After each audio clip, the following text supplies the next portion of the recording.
Hello vintage outboard motor fans, this is T-Mike making another video today. Today's video is going to be on 4 tips on working with your ignition magneto. 4 tips, and out of the 4 tips, 3 of them are going to have T-Mike tricks, and the last T-Mike trick is the best one. Alright, so if everybody's ready, here we go. Alright, so 4 tips on your ignition magneto. It's going to be a 4-point video. Alright, first part is going to be on the tune-up kit, the correct tune-up kit you need and what's in the tune-up kit.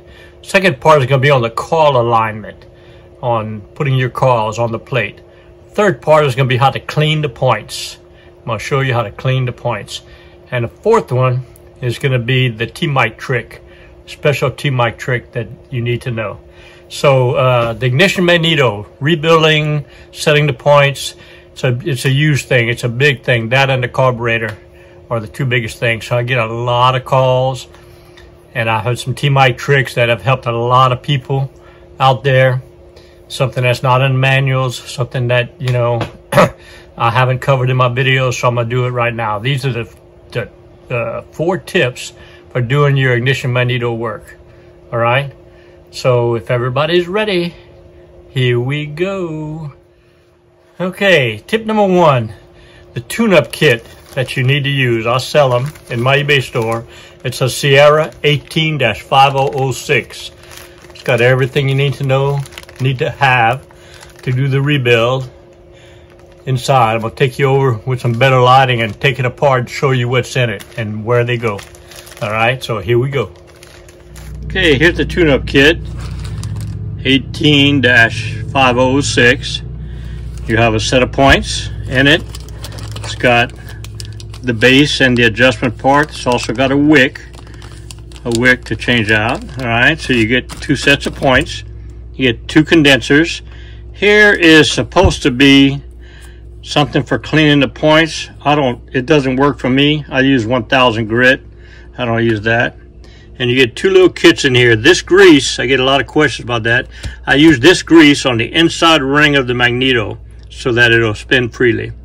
And you have 2 holding clips. There's a pin right there that goes on the side, and there's a holding pin right here that goes on the top post. Okay, so there's the recommended tune-up kit. Okay, so tip number 2, coil alignment.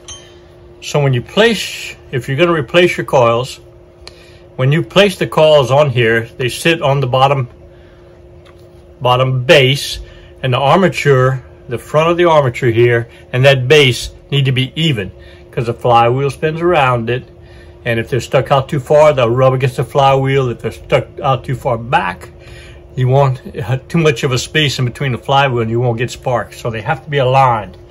So there is a coil alignment tool that you can get.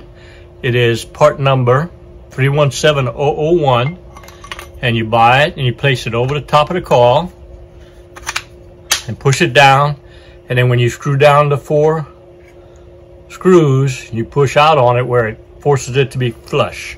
All right, so that's the tool. But I get this call all the time, do I have to have the tool? Can I do it without the tool? And yes, you can. And the way you do it is with a screwdriver.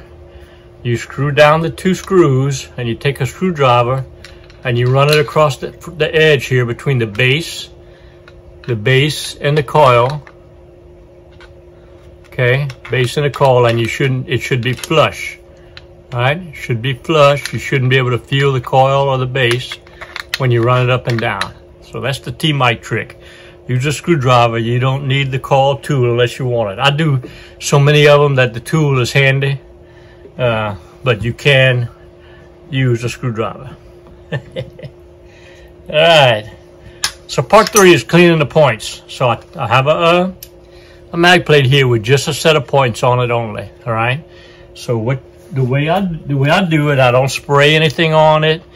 The points will as they're sitting there having that 20,000 to 40,000 volt spark running across it, they'll pit and get a little burn in them, or arcing pit. So you take a points file. They're very cheap. And then you walk into AutoZone or any parts house and tell them you want a points file. All right, so a little file. Take the point and open it up. All right, open the point up. Get your file in between it and rub it back and forth, or just pull it out. Pull it out. Rub it back and forth. Pull it out. All right, so that's how you file the point. Now once you file it, you might have left some filings in there. You know, might not, everything's got to be flush when they touch. So you take your 1000 grip sandpaper, all right, you fold it in half, so you have sandpaper on both sides, and you put it in between the point like that and pull it out.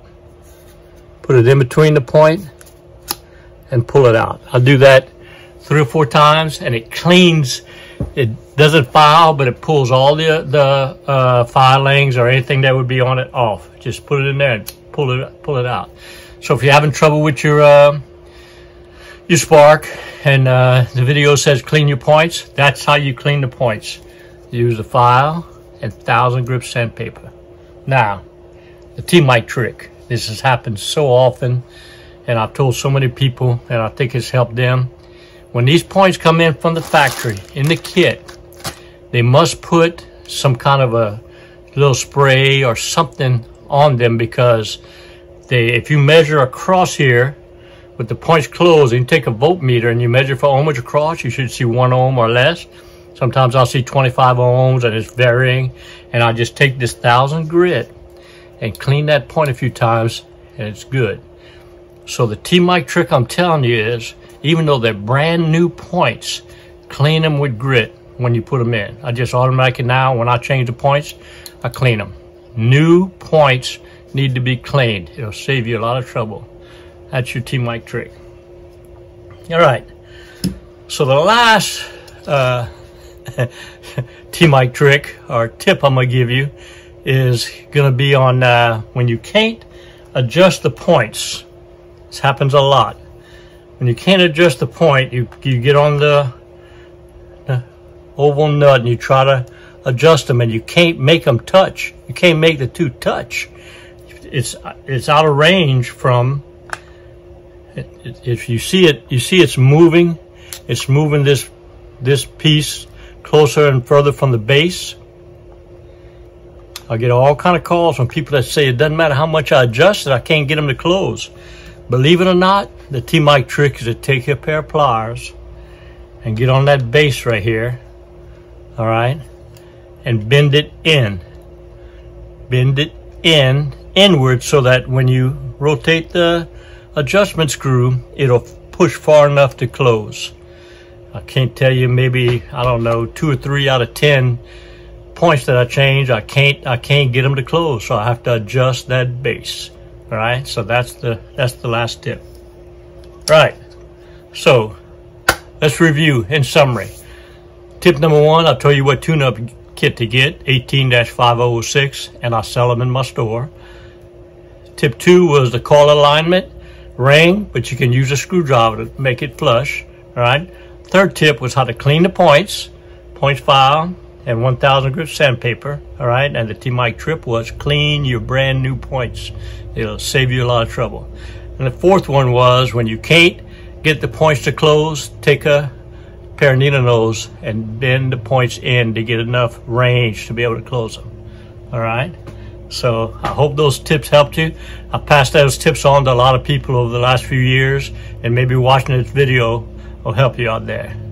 All right. Keep the requests coming in. I'll keep making the videos. Hope y'all enjoyed it. See y'all next time. As I'm sitting here with my passion, these vintage outboard motors, I'm reminded of the old proverb that said, paying it forward. So that's kind of what my mission is. If you've ever been mentored by teachers or coaches or your father and taught skills, you get to a certain point where you want to pass those skills on to other people to keep their tradition going. So a big part of these videos is for me to pay it forward.